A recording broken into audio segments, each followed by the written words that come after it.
Hey there, my name is Porsha Lauri. Welcome to or welcome back to my YouTube channel. And today I'm bringing something to you that I've been sitting on for quite some time. I think it was last year, maybe it was the end of 2019, I kind of don't remember. But I did make a video where I talked about a little Disney movie called Ice Princess. And I talked about this movie because I used to be a figure skater. So if you haven't seen that video, I'll link it down in the description. But I used to be a figure skater. I did roller skating and I did ice skating. And as part of that community, anytime any movie came out that remotely had to do with skating, I was all over it. So with that being said, I thought one of the things I absolutely have to do on my YouTube channel is cover skating movies. I originally was just gonna focus on figure skating, but there's just so many good skating movies out there that I was like, you know what? I'm gonna open it up and I'm gonna do any skating movie that just crosses my mind or that you guys suggest. And today's skating movie is brought to you by Disney once again.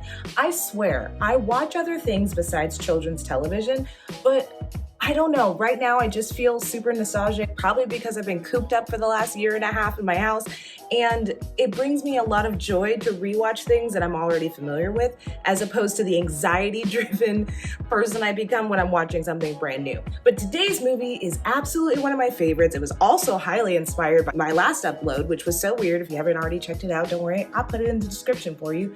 But today we're talking about Brink. Now, if you like hearing all of my opinions about TV shows, movies, anything pop culture related, do me a solid and drop a like on this video, then run over to that subscribe button and hit the bell next to it so you can be notified every time I upload. Andy Brink Brinker is a laid-back soul skater that prefers easy riding and cool vibes over big sponsorships and money.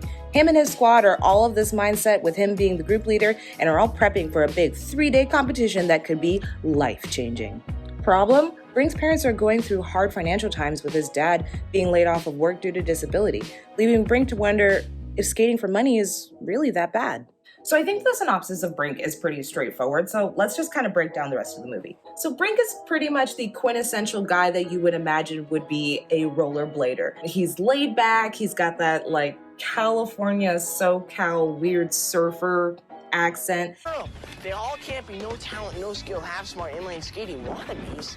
Am I right? What makes Brink so likable is that he genuinely cares about his friends and his family, and he's generally pretty nice and approachable. Pretty much displays that he will go to great lengths to show his friends and family how much he cares about them. He's about to start high school along with his friends Gabriella, Jordy, and Peter, and they are a rollerblading squad. So basically, they hang out and they also skate together, encourage each other, and are genuinely really good friends. I think it's established pretty early on as well that Brink is definitely the ringleader of this squad. He definitely is the person that's encouraging them to keep working on their different elements, and he's the one that kind of keeps them all in check and makes sure that they're practicing consistently, but also that they remember that skating is fun, and at the end of the day, if they're not having fun, then it's not worth it. He comes across as though he's not anti-sponsorship so much as anti-selling out, and I think that's pretty important to remember moving forward with the story. Then we're introduced to Gabriella. Gabriella's role reminds me a lot of Reggie from Rocket Power. Is that the right name? The girl from Rocket Power. But I would say the best part of Gabriella is she's definitely that like take no crap kind of character. And along with Brink being like kind of the ringleader and protecting his squad, Gabriella's also right there with the good like one-liners and pushback. And I love that she never backs down. Val, you are such a jerk. And that goes for you too, worm. Hey, Gabriella, ever get arrested for impersonating a boy? No, you?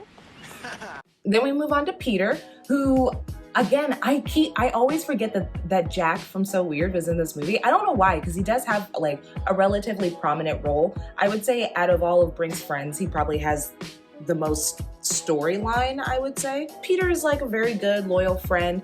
It seems as though he kind of utilizes skating to deal with whatever is going on with his home life. It's not made extremely clear, but it seems as though Peter's stepfather might be a hair abusive, just in the way that he kind of refers to him and talks about him. So I feel like he really utilizes skating as a distraction from that, as well as time to spend with his closest friends who probably feel more like family. And lastly, the group is rounded out with Jordy, who is that like cliche character that really adds nothing to the storyline, nor does he really have a personality.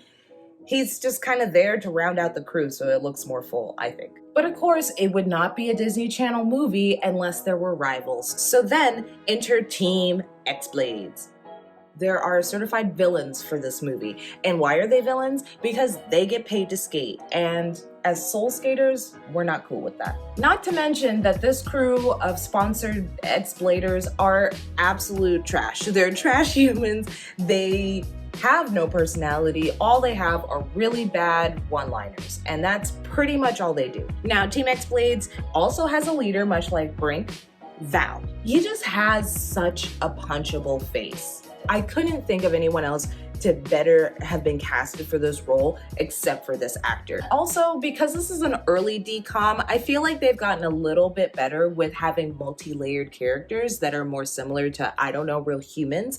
But for this specific movie, Val pretty much is just trash. There's no backstory, there's no layers, there's nothing. He's just a trash human, which does make it easier for us as an audience to just hate him the entire time. It's got good hair though. I also appreciate that they established this like rivalry and this kind of back and forth between these two crews of skaters early on. We don't have to guess what the conflict is gonna be in the movie. Like we know right off the bat, like, okay, it's gonna be about these two squads and them battling off against each other. And that's pretty much what they do throughout the entire movie, which is really nice. Like, okay, to make it comparable, if you've ever seen Bring It On, we have these two rival squads that are established probably within the first 30 minutes of the movie, but we don't actually see them battling each other until the very end at the big national competition. Whereas in this movie, it kind of happens sporadically through it, so it keeps that rivalry alive and it feels like it's constantly on edge of like who's gonna take it, and I like that. Especially since it's like so short, they actually managed to pack in a lot of action into an hour and like 20 minutes. Now back at Brink's house, we get to kind of meet his family and understand their interpersonal relationships. So Brink has a little sister who's like basically the little sister in all DCOM movies. You might remember her as Angie, I think, in Smart House. And I think she popped up in a few other movies besides this. She's your standard annoying little sister, and she doesn't really add much to the dynamic of the family aside from like a few, you know, catchy one-liners, which is pretty much how Disney treats all siblings. All siblings have one personality trait, and that's to be annoying. Speaking of one personality trait, there's also the mom, who I guess she has a name because I wrote it down in my notes, but I mean, they only really call her mom, but if you need to know, her name is Maddie. And she also is pretty flat personality-wise. She's pretty much just Brink's supporter against the dad, who, again, cliches, Disney, come on, get it together. We have the currently unemployed father, who is anti-skating, as per every Disney movie dad ever. Like, I just watched Jamie French talk about Raise Your Voice, and watching her talk about that movie reminded me that the dad in that and the dad in this movie are very, very similar personality-wise. Except the Raise Your Voice dad, like, he woke up and chose violence every day, whereas Ralph is a little bit more passive. But he's definitely not a big fan of rollerblading, and he's not the biggest fan of his own son. But man, Ralph is really just a hater, especially since Brink is just like this lovable character, and it's kind of like, why do you just not relate to your son so much? And why can't you be supportive of something he's clearly very passionate about? But I digress, we must move on. So as I mentioned before, Brink and his friends are all starting high school, and they arrive on the first day, and it's right from the jump. We're right back into that rivalry. And in true Disney fashion, we get some pranks between the rival gangs. They rollerblade to school, obviously, and they steal Peter's shoes. So then to get them back for stealing his shoes, they make Val eat a worm sandwich, which is absolutely disgusting, looks very legit, and I don't know what they used in place of actual worms. I'm assuming they didn't use real ones. I don't want to think about it, but it grosses me out. And because of this worm situation, Val decides, hey, let's have a race after school on school property, because that sounds smart, right? So they have a race on school property, and it doesn't go well. One of the members of Team X-Blades gets injured during the race. And of course, everyone gets in trouble. It's at this point in the movie that I think Brink's dad, Ralph, says like no more rollerblading ever, or like no more skating, period. But like that never actually really happens. But I'm pretty sure it's around this time that Brink's dad is like, enough with the soul skating. So Boomer gets injured during the school race, and that leaves an opening on Team X-Blades, to which Val passive-aggressively mentions to Brink in the hopes that maybe Brink might show up to their audition for another member on the team. Because even though Val doesn't like Brink, he's smart enough to know that Brink is a very good skater and could be incredibly impactful to have on Team X-Blades. Not to mention the power that he would then have over Brink if Brink was underneath him, in a sense. The hierarchy of Team X-Blades is very clear that Val is on top and everyone falls into place underneath him. So having Brink on his side would ultimately work to his benefit, you know? The whole, like, keep your friends close but your enemies closer. Brink's family is struggling a little bit. Like, are they really struggling? Like, no, not really. But like, to Brink, to a child, he thinks that they're struggling. His dad is unemployed due to a disability that happened at work. And so he is currently out of work, which puts a little bit of strain on the finances. Now, his mom has a job and is bringing in money. I don't know if they mentioned what she does, but she wears a suit, so we're gonna assume she has something that's like pretty legit. But Brink overhears them talking about having some trouble with bills. Nothing too crazy. It's not like they're gonna lose their house or their car or anything. They're just kind of conversating about having a few financial woes and wondering when he's gonna be able to get back to work. Brink overhears this and, like all teenagers, thinks like, I'm gonna lose everything in my life. We're completely broke. It just skyrockets. Basically takes this information to mean like he needs to do something and step up to help his family. So after hearing this information from his parents and kind of mulling it over in his own head, he decides that maybe the best thing to do would be to go out for Team X-Blades just for one competition, just for a few weeks to save up some money, and then he could just quit in time for nationals and everything will be fine. No one will know and he'll only be the wiser. Brink shows up to the audition, much to Boomer's surprise. I think he is the most surprised out of everyone that Brink actually had the audacity to show up. He even says to him, like, dude, don't do it. Like, get out of here while you still can. And he says it in a way where it doesn't feel as though like Boomer has anything against Brink, like everyone else seems to. But regardless, Brink shows up, he does audition, and he does in fact make the team. To which we have this super awkward and weird meeting with the team manager, aka their boss. He says to Brink that he's gonna need him 24/7 for photo shoots and, interviews and odds and ends like that. Which, like, he's a child, how labor laws work. He just asked Brink, like, your parents are cool with it? Like, they're cool with it. And that's like the extent of background information he gets about whether or not it's cool for Andy to just sign up and get paid to do something without his parents' consent. Now, if there are consent forms, Brink absolutely forged their signatures, which would be a whole nother topic that we're not going to get into.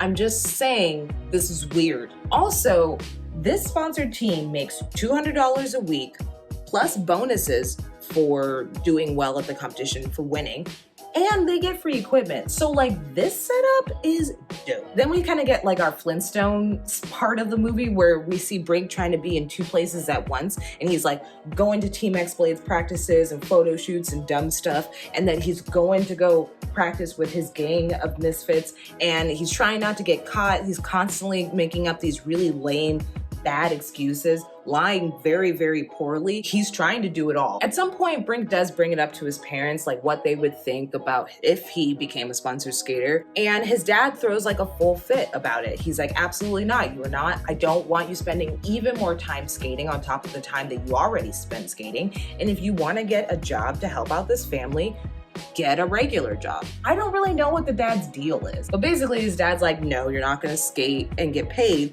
but you know what you could do is you could take this job that I got for you at Pup N Suds. So on top of this double life that Brink is attempting to lead, he now has a third responsibility of working. So now he's got a part-time job, he's got a full-time job skating, and he's trying to keep up appearances with his friends. Not to mention, he has to go to school at some point. So by the end of this little arc of the movie, Brink's really freaking tired. We as an audience all should know by now, like this two places at once thing never works for anybody. So we know that it's gonna come to a crashing halt basically any time now. And in true Disney fashion, it happens at the next competition. Brink convinces his gang not to compete at the Invitational and to just stay home and keep practicing and save everything that they've been working on essentially for nationals. He goes as far as even faking having an illness, feeling sick to Peter to really sell it home for them. But of course, they decide that not going to the Invitational at all and not looking at the competition would be dumb. So they should just go regardless of if Andy's gonna be there or not. So Peter, Gabriella, and Jordy all show up to the Invitational and they notice a new skater for Team X-Blades. And wouldn't you know it, it's Brink. So of course, this completely tears apart their camaraderie. They no longer can trust him. He literally has been lying to their faces for weeks and they're sick of it. And it's also put them at a huge disadvantage because they don't even know if they can trust him to really be on their side. So of course, they have a big friendship blow up. Back at school post-competition, there's still a lot of tension in between the two squads. And Val decides to come up with this brilliant idea to have a downhill race, the same downhill course that they will be skating in at the Nationals. Now, can we just have a race with no sabotages? Absolutely not. I think Val nominates Brink to go against Gabriella for two reasons. One, I think Gabriella is probably the strongest on that team besides Brink. And two, because obviously they're friends and this is going to be really hard on Brink. And Val's whole personality is to make life hard on Brink. So they start the downhill race. It's looking fine. It doesn't really seem like Brink is like holding back, but he's definitely not trying as hard as I think he would if he were in a real competition because it's Gabriella. Something that Brink notices is that Val kind of winks at him before the race even starts, knowing that he knows like Val's up to no good. Something bad is about to happen. There's gravel in the road. Gabriella hits it and ends up just like absolutely bombing at the bottom of this hill, which is incredibly dangerous. Keep in mind, like, this is a downhill course that's not closed off right now because it's not the real competition. So like cars could come by. And two, like, she's going at a super fast rate. Like, I don't know how fast they're moving down this hill, but enough that this fall could have potentially killed her. Luckily, Gabriella's fine, but this is the final straw for Brink. He throws his sponsored skates at Val and he's like, I've had enough, deuces. And I think that's also when he throws a milkshake in his face. After quitting the team, Brink goes on an apology tour, essentially, going to each of the members of his friend group, or former friend group, we should say, and talking to them and telling them like, hey, this is what I did and I'm really sorry. We also get to see that Brink and his father kind of have a moment together where they are able to connect. Brink is finally able to just come clean with his dad and tell him like, hey, this is what I did and I thought I was doing the right thing, but I realized now I wasn't and I don't know how to make things right. And his dad kind of gives him some encouragement, enough so that they had this moment and Brink's like, should we tell mom? Mom would be so shocked. He's like, nah, we don't want to get her hopes up. And I think that that's actually the sweetest moment between the two. It's where I like come around and I'm like, okay, his dad's not that bad. He just doesn't get him. So now that Brink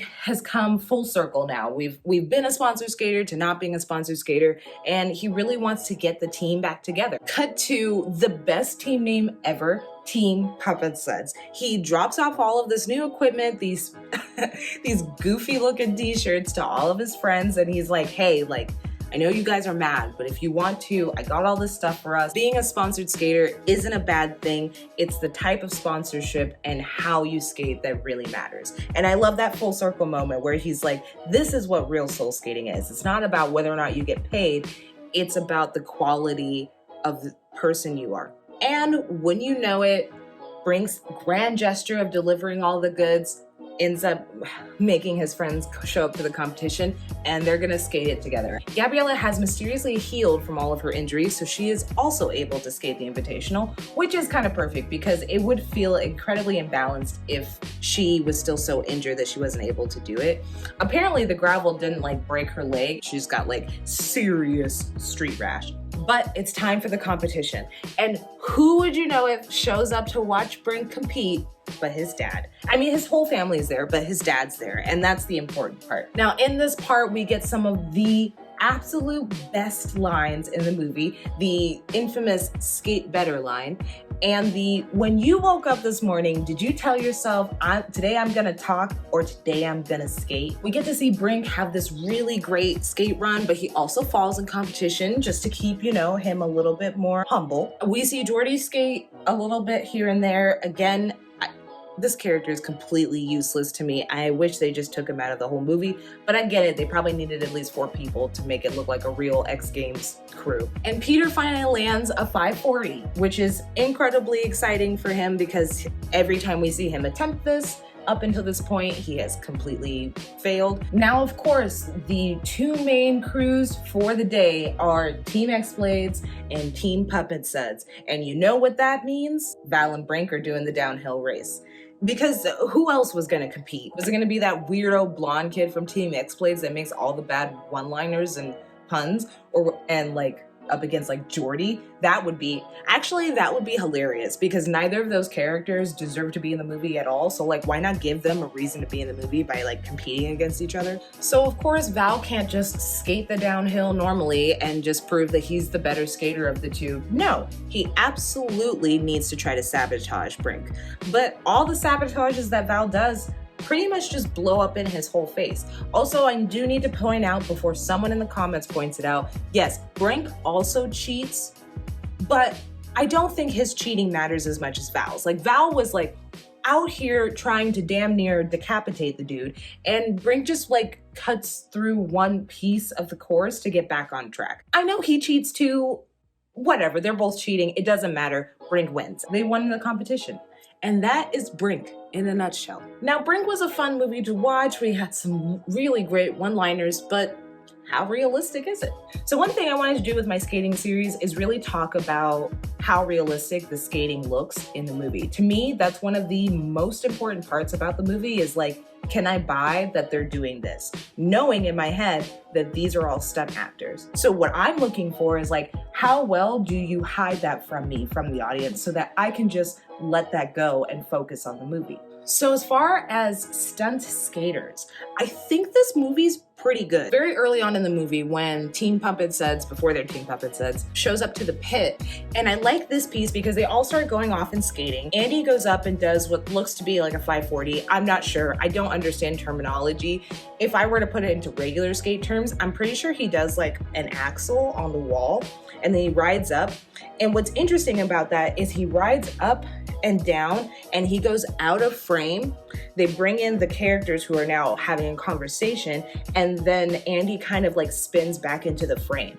And I like that because I'm oh wow, that looks so legit. Obviously the person that was coming off the ramp was the stunt skater, and then they just kind of switch seamlessly back to Brink.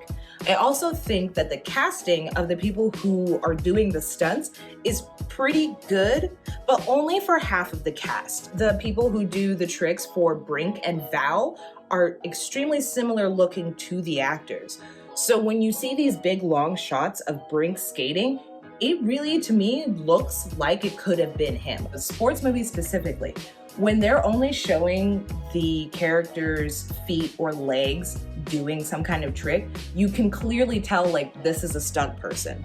And it's a lot harder to do these far away full body shots because then the audience is really going to be looking for flaws. Well, not looking for, but if you see a flaw and you can clearly see that body doesn't look like the body in the next shot, it takes away some of the realistic elements. But yeah, like I said, for the most part, I would say it's pretty seamless. I also appreciate how they do a lot of full body shots of all of the skaters, so it really makes it feel real. I hate watching sports movies where we focus on their feet, we focus on the legs, and I can't see the full picture. Now, as far as the competing and sponsorship portion of this, I can't speak too much to it. So just looking at it from what I know about skating is that it would be pretty unrealistic to make that much money every week being a skater. So all I'm gonna say for the realisticness of this is I'm gonna say I don't think it's super realistic, but also it's not unheard of. So yeah, you could definitely be a sponsored skater and make it a living, but I don't know that it would be as easy as auditioning for a team and then being on said team. I think you have to kind of make a name for yourself first. but I'm just merely speculating. If anyone watching this knows anything about being a professional or competitive rollerblader, please let us know in the comments. Educate us. How realistic is it? How realistic is Brink to actual competitive rollerblading? Because I would be very curious to learn. So before I get out of here, I thought I'd just leave a couple fun facts and my final takeaways about Brink. If you've ever seen Escape to Witch Mountain, that was actually the first time that Val and Brink worked together. I find this really interesting, and I'm pretty sure she talked about it on her YouTube channel, but Brie Larson actually auditioned to be Katie, Brink's little sister. If you don't know who Brie Larson is, she's an Oscar-winning actress. She's most notably known, I want to say, for being Captain Marvel, but I know her from being in Room. What's the drag racing movie? There's a drag racing movie, a drag racing DCOM. It's got my girl from 7th Heaven in it. And lastly, Boomer, I had mentioned earlier, is played by a Power Ranger or ex-Power Ranger. And that makes him the second Power Ranger to appear in a DCOM, the first being Amy Jo Johnson, who appeared in Susie Q. This is completely off topic, but can we all start a petition to get Susie Q added to Disney Plus? Please, for the love of God, I have been dying to rewatch that movie and I can't find it anywhere. Also, could you add The Famous Jed Jackson and My Date with the President's Daughter? Boy Meets World fans, I'm looking at you. 5,000 of you have watched my video. Thank you. Can we all start a petition together to get that movie on Disney Plus? Why isn't it there? My final takeaways about this movie is that it's got some really great one-liners. That line where they say, like, when you woke up this morning, did you think today I'm gonna talk or today I'm gonna skate? That has been a staple. I have said that to friends unironically. And also the skate better line. I love those moments. The music in this movie is fucking dope. But the music in all DCOMs, I'm pretty sure, is just slaps. I don't know who was in charge of music or putting together the soundtrack, but they did an excellent job for this movie. It very much takes me back to late 90s power pop, pop punk, whatever. It totally works. Sooner or later, that is a bop, even to this day. Team Pup N Suds rules, but if I could find a Team Pup N Suds shirt, I want that. Let me know in the comments if you know where I could find one. And I think the most important thing about this movie is the camaraderie between skaters, which I can attest is very, very true to life. The camaraderie between the friends, between the crews, reminds me of what it was like to be a figure skater. And even though there's a lot of competition, like inter-friendship competition, inter-club competition, there's still this sense of wanting to help each other consistently get better. And that's the thing that I loved most about skating. And the fact that the majority of us, in one way, shape, or form, are still friendly, still communicating to this day. So that's gonna wrap it up for me for today. I hope you enjoyed watching me talk about all things Brink. If you enjoyed this video series, if you want to hear me talk about more skating related movies, do me a solid and drop a like on this video, then run over to that subscribe button and hit the bell next to it so you can be notified every time I upload. Let me know in the comments some other suggestions that you might have. Well, I had fun talking about all things Brink with you today, and I can't wait until we get into our next skating movie. Until next time, I'll catch you guys later. Bye.